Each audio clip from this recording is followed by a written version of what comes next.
Srikanth first time మీరు మన channel చూస్తే సబ్స్క్రైబ్ చేస్తారని మనస్ఫూర్తిగా కోరుకుంటున్నా. ఇక విషయంలోకి వెళ్తే ఊపే కూహ అంటే ఊళ్ళో పెళ్ళికి కుక్కలడావుడి. ఇది వైఎస్ఆర్సీపీ పేటీఎం గాళ్ళకి బాగా సరిపోయింది. ఒక 10 రోజుల నుంచి పిల్ల సాయి అంటే గాదే సాయికృష్ణ ప్రస్తావన తీసుకొచ్చారు. ఆల్రెడీ దానికి కౌంటర్గా చాలామంది అతని మీద ఇన్ని కేసులు ఉన్నాయి, చాలా దారుణమైనటువంటి ఫోక్సో కేసులు ఉన్నాయి, గంజాయి సప్లై చేసిన కేసులు ఉన్నాయి, అట్లాగే అతని మీద అటెంప్ట్ మర్డర్ కేసులు ఉన్నాయి, అలాగే ఆస్తులు బెదిరించినటువంటి కేసులు ఉన్నాయి అనే సందర్భాల్లో చెప్పినప్పటికీ కూడా అవన్నీ మాకు తెలియదు. చంద్రబాబు నాయుడు గారు దగ్గరుండి పవన్ కళ్యాణ్ గారు బుల్లెట్లు లోడ్ చేసి నారా లోకేష్ గారు ట్రిగ్గర్ నొక్కమంటే సిఏ నాగరాజు గారు నొక్కేశారు. ఆ పిల్లాడు చచ్చిపోయాడు. ఆ పిల్లాన్ని తీసుకెళ్ళిపోయి దహనం చేసేశారు. కానీ దానికి బాధ్యత కూటమి ప్రభుత్వం అవ్వాలి, అవసరమైతే చంద్రబాబు నాయుడు రాజీనామా చేయాలి, జగన్మోహన్ రెడ్డి ముఖ్యమంత్రి కావాలి.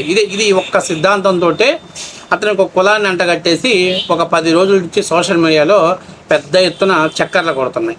అయితే దీనికి ఇవాళ పులి స్టాప్ పెడుతూ ఏదైతే గాదే సాయికృష్ణ గారి తల్లి గారు మాట్లాడుతూ మాకు ఈ ప్రభుత్వం మీద పూర్తి స్థాయి నమ్మకం ఉంది, ఎందుకంటే ఒక్కసారిగా పేటీఎం కూలోళ్ళందరినీ కూడా పిచ్చోళ్ళని చేసింది.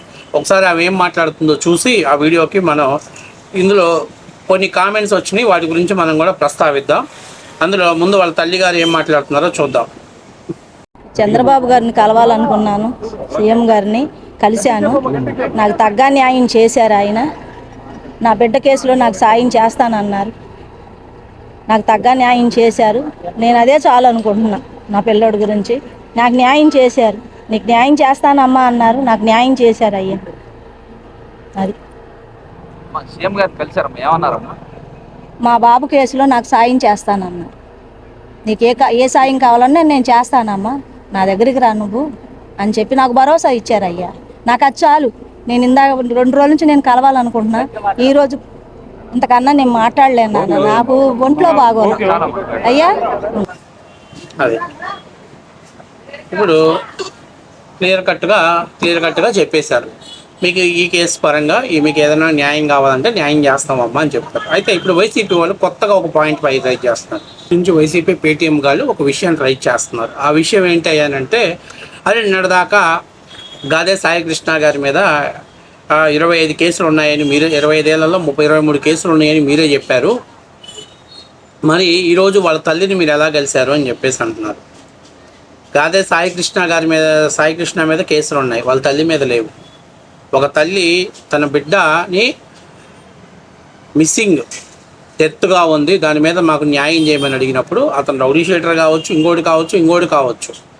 అతన్ని మీరు ఫస్ట్ ఆఫ్ ఆల్ తెలుసుకోవాల్సింది, సమాజంలో ఇటువంటి వాళ్ళు మీరు ఒక 4-5 వీడియోలు చూపిస్తే అతని ఒంటి మీద అంతా కత్తిగాట్లు ఉన్నాయి. మరి వాడి వయసు ఎంతో, మరి ఎన్ని రోజుల నుంచి రౌడీజాలు చేస్తున్నాడో నాకు తెలియదు. కానీ మొత్తం మీద ఒక రకంగా ఇప్పుడు ఏదో అతను వచ్చి చంద్రబాబు నాయుడు గెలిచారని మేము సమర్థించడం కాదు, కానీ ఒక క్రిమినల్ బ్యాక్గ్రౌండ్ కలిగినటువంటి వ్యక్తి అనేది వాస్తవ విషయం.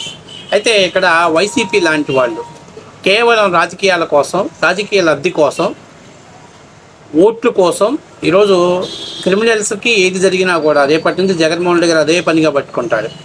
ఎవడైనా ఒక మహిళ మీద అత్యాచారం చేస్తే, ఒక చిన్నపిల్ల మీద అత్యాచారం చేస్తే, ఒకవేళ వాడిని ఏదైనా ఎన్కౌంటర్ చేస్తే వాడి మీద కూడా రేపు జగన్మోహన్ రెడ్డి గారు వెళ్ళి పరామర్శించేటువంటి పరిస్థితి ఉంటుంది. ఏదో చిన్నపిల్లవాడు వయసుకు దూకుడు స్వభావంతో వెళ్ళి అత్యాచారం చేస్తే మీరు చంపేస్తారా అని చెప్పి అడిగినా కూడా ఆశ్చర్యపోవాల్సిన పని లేదు.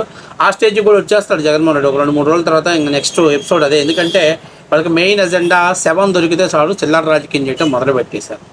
ఇక్కడ సస్పెక్టెడ్ డెత్, ఓకే, దాన్ని ఏమంటున్నానంటే, ఫస్ట్ ఆఫ్ ఆల్ అతని ట్రాక్ రికార్డ్ తీసుకుంటే గతం నుంచి కూడా చెప్పింది అదే మాట వాస్తవం. అయితే ఇక్కడ వైసీపీ తన రాజకీయ మైలేజ్ కోసం ఇక్కడ ఒక కాపు కులాన్ని అంటగట్టేసి ఆ కులంతో రాజకీయం చేస్తే రాజకీయ లబ్ధి పొందాలని చూస్తున్నారు. ఇక్కడ చాలా వాస్తవమైన విషయం ఏంటంటే, అతని నేర చరిత్ర ఏంటి, అతని గుండా సమాజానికి ఎంతవరకు హాని ఉంది అనేటువంటిది పరిగణలోకి తీసుకోవాలి. కానీ ఎప్పుడైతే ఇలా చేయటం జగన్మోహన్ రెడ్డి వెళ్ళి వాళ్ళని కలవటం మొదలుపెట్టాడో చాలా వరకు ఇది ఒక సాధారణమైన విషయం కాస్త ఒక హైలైట్ ఇష్యూ అయింది. సో దాన్ని సర్దుమణగాల్సిన బాధ్యత రాష్ట్ర ప్రభుత్వం మీద ఉంది కాబట్టి తప్పనిసరి ప్రభుత్వం చంద్రబాబు నాయుడు కూడా పిలిపించుకున్నాడు. ఈవెన్ ఇలా వాళ్ళ తల్లిగారు ఎక్కడ కూడా నేర ప్రవృత్తి కలిగినటువంటి వ్యక్తి కాదు, నేరాలను ఎంకరేజ్ చేసినటువంటి వ్యక్తి కాదు. కాకపోతే ఇక్కడ చిన్న విషయం ఏంటంటే అతను పెరిగినటువంటి విధానం, లేకపోతే అతను అనుకున్నటువంటి విధానం, అతని మైండ్ సెట్ సమాజానికి నేరపూరితమైనటువంటి ఆలోచనతో కలిగినటువంటి వ్యక్తి. కానీ జగన్మోహన్ రెడ్డి కూడా ఆలోచన చేసుకోవాల్సింది ఏంటంటే సిస్టమ్ సరిగ్గా చేయాలి. ఈరోజు మహిళల మీద అత్యాచారాలు జరుగుతున్నాయి అని చెప్తున్న జగన్మోహన్ రెడ్డి గారు ఆయన తెలుసుకోవాల్సింది ఏంటంటే నేర ప్రవృత్తి కలిగిన వాళ్ళని ప్రోత్సహించడం అనేది మనం తగ్గించాలి అనేది ఆయన నేర్చుకోవాలి. కాకపోతే ఆ పార్టీకి ఓట్లు కావాలి కాబట్టి ఆయన 16 నెలలు జైల్లో ఉండొచ్చి జైలు జీవితాన్ని గడిపొచ్చినాడు కాబట్టి ఆయన అవన్నీ పట్టించుకోడు.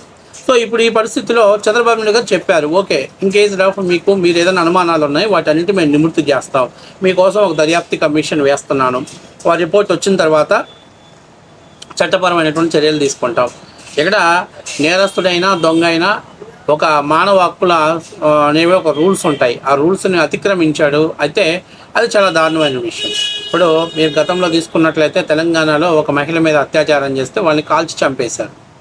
అయితే అది ప్రజలందరికీ తెలిసిన విషయం. 90% ప్రజలు దాన్ని యాక్సెప్ట్ చేశారు, చేయటం తప్పు, అమానుషమైనటువంటి అమాయకమైనటువంటి మహిళ మీద ఏమీ సంబంధం లేనటువంటి మహిళ మీద అత్యాచారం చేయడం అనేది తప్పు అని చెప్పేసి. కానీ ఇక్కడ నేర చరిత్ర కలిగినటువంటి వ్యక్తి చనిపోయాడా, ఎలా చనిపోయాడు, ఆ చనిపోయిన తర్వాత అతని బాడీని కుటుంబ సభ్యులకు అప్పచెప్పాల్సిన బాధ్యత ఉంది. కానీ అది అప్పచెప్పకుండా చేయటం అనేది ఇక్కడ అది ఒక సస్పెక్టెడ్ డెత్తో మిస్టరీగా ఉంది కాబట్టి దాని మీద తల్లి ఫైట్ చేసింది కాబట్టి వాళ్ళకి న్యాయం చేయాల్సిన బాధ్యత ఉంది కాబట్టి ముఖ్యమంత్రి గారు పిలిచారు, మాట్లాడి కమిషన్ వేశారు, దాని మీద ఎంక్వైరీ జరుగుతుంది ఇక్కడ. కాబట్టి వాళ్ళు చెప్పారు మీకు ఏదైతే న్యాయం కావాలో అది చేయడానికి మేము రెడీగా ఉన్నామమ్మా అని చెప్పారు. ఇక్కడ బాధితురాలు అనేటువంటి వ్యక్తికి క్రైమ్ రికార్డ్ లేదు, కానీ సస్పెక్టెడ్ డెత్ ఉన్నటువంటి వ్యక్తికి క్రైమ్ రికార్డు ఉంది. కాబట్టి మీరు దాన్నే కదా రాజకీయంగా వాడుకోవాలనుకుంటుంది. వాస్తవానికి జగన్మోహన్ రెడ్డి లాంటి వ్యక్తి, ఒక ముఖ్యమంత్రిగా పనిచేసిన వ్యక్తి, ఒక రౌడీ షీటరు అనుకున్నప్పుడు అతని ఇంటి దరిదాపులకు కూడా పోకూడదు. సోషల్ మీడియాలో ప్రశ్నించడంలో తప్పు లేదు, ఎందుకంటే మానవ హక్కుల ఉల్లంఘన జరిగిందని. కానీ ఇంటి దాకా వెళ్ళినప్పుడు పిలిపించుకొని మాట్లాడటం. అయితే జగన్మోహన్ రెడ్డి గారు కూడా తెలుసుకోవాల్సింది ఏంటంటే గతంలో మీ ప్రభుత్వ హయాంలో ఏదైతే నంద్యాలకు చెందినటువంటి అభంశుభం తెలియనటువంటి కుటుంబం వాళ్ళు, అబ్దుల్ సలాం అనేటువంటి కుటుంబం, కనీసం ఎక్కడా నేర చరిత్ర లేనటువంటి కుటుంబం, అమానుషంగా ఒక సిఐ వేధిస్తే తట్టుకోలేక కుటుంబం ఆత్మహత్య చేసుకొని చచ్చిపోయింది. కానీ ఆ కుటుంబాన్ని ఓదార్చడం కానీ పోనీ అప్పుడు తెలుగుదేశం పార్టీ వాళ్ళు వెళ్ళారని వాళ్ళని పిలిపించుకొని మాట్లాడటం కానీ జగన్మోహన్ రెడ్డి చేయలేదు. అలాగే చత్తెనపల్లిలో ఒక యువకుడు కరోనా టైంలో మెడిసిన్స్ కొనుక్కోవడానికి వెళ్తే అతని మీద పోలీసులు లాఠీ చార్జ్ చేస్తే దెబ్బలకు తట్టుకోలేక చచ్చిపోయాడు. అతని కుటుంబ సభ్యులను కూడా పరామర్శించిన దాఖలాలు లేవు. కానీ ఈరోజు ఒక క్రైమ్ రికార్డు ఉన్నటువంటి వ్యక్తి దగ్గరికి జగన్మోహన్ రెడ్డి రాజకీయ మైలేజ్ కోసం వెళ్ళాడు కాబట్టి దాన్ని ఫుల్ స్టాప్ పెట్టడం కోసం. అట్లాగే ఒక తల్లి ఎంత దుర్మార్గుడైనా తన బిడ్డ కాబట్టి ఆమె కూడా నా కొడుకు మంచివాడు సచివాడు అని ఏమనలా, చచ్చిపోతే చచ్చిపోయాడండి, కనీసం బూడిదన్నా మాకు అప్పచెప్పండి, మా బిడ్డను మాకు చూపించండి అని చెప్పేసి ఆమె అడిగినటువంటి వాటిలో కొన్ని ఉన్నాయి. కాబట్టి అక్కడ ప్రభుత్వం కూడా జోక్యం చేసుకొని ఇన్వాల్వ్ అయింది. ఇక్కడ వైసీపీ వాళ్ళు తెలుసుకోవాల్సింది ఏంటంటే రాజకీయ మైలేజ్ కోసం అడ్డమైన గడ్డి తింటాం, అడ్డమైనటువంటి పనులు చేసిన వాళ్ళకి సపోర్ట్ చేయడం అనేది మూసుకొని మానుకుంటే సొసైటీ బాగుంటుంది. ఇప్పుడు ప్రజలు చూస్తున్నారు, ఈరోజు ఎవరు కూడా గాదా సాయికృష్ణ కోసం రోడ్ల మీదకేం రాలా, ఆయన తల్లి ఆయన కుటుంబ సభ్యులు వచ్చారు. ఎందుకంటే వాళ్ళకి ప్రేమ ఉంటుంది, తప్పైనా ఉప్పైనా మనం కన్నమ్మ బిడ్డ కదా, సరే ఏదో ఎక్కడన్నా ఏదైనా యాక్సిడెంటల్గా చనిపోయి ఉంటే నా బాడీని వాళ్ళకి అప్పచెప్పుంటే అది లెక్క వేరేగా ఉండేది. సరే ఏది ఏమైనా ఇప్పుడు రాజకీయ మైలేజ్ కోసం జగన్మోహన్ రెడ్డి గారు వైసీపీ నాయకులతో పొలిటికల్ డ్రామాకి శుభం కార్డు పడింది. రేపటి నుంచి ఇంకా కొత్త సేవల కోసం వెతుక్కోవాలి. ఆల్రెడీ నిన్నేదో ఇంకొక రౌడీ షీటర్ అనేటువంటి ట్రాక్ రికార్డు కలిగినటువంటి వ్యక్తి సూసైడ్ చేసుకున్నాడంట. అది సిఐ గారు ఒత్తిడి చేయటం వల్ల అని చెప్పేసి ఇక రేపటి నుంచి దాని మీద అస్త్రాలు సిద్ధం చేసుకుంటారు. ఎందుకంటే వాళ్ళకి సిగ్గు అనేది లేదు, మొహం మీద ఊసినా కూడా తుడుచుకొని పోవటం అనేది వాళ్ళకి అలవాటు ఉంటుంది. చాలా ముఖ్యమైన విషయం ఏంటంటే ఇప్పుడు చాలా ముఖ్యమైన విషయం తెలుసుకోవాల్సింది వైసీపీ వాళ్ళు కూడా, దయచేసి ఓట్ల కోసం రాజకీయాలు చేయటం మానేయండి. సొసైటీకి దయచేసి రేపటి నుంచి మీరు రౌడీ షీటర్ని, రేపిస్టులని, నేరగాళ్ళని, వాళ్ళకి ఏదైనా జరిగిందని వాళ్ళ ఇళ్ళకి వెళ్ళి పరామర్శించేటువంటి పనులు తగ్గించుకుంటే బాగుంటుందని నా పర్సనల్ రిక్వెస్ట్.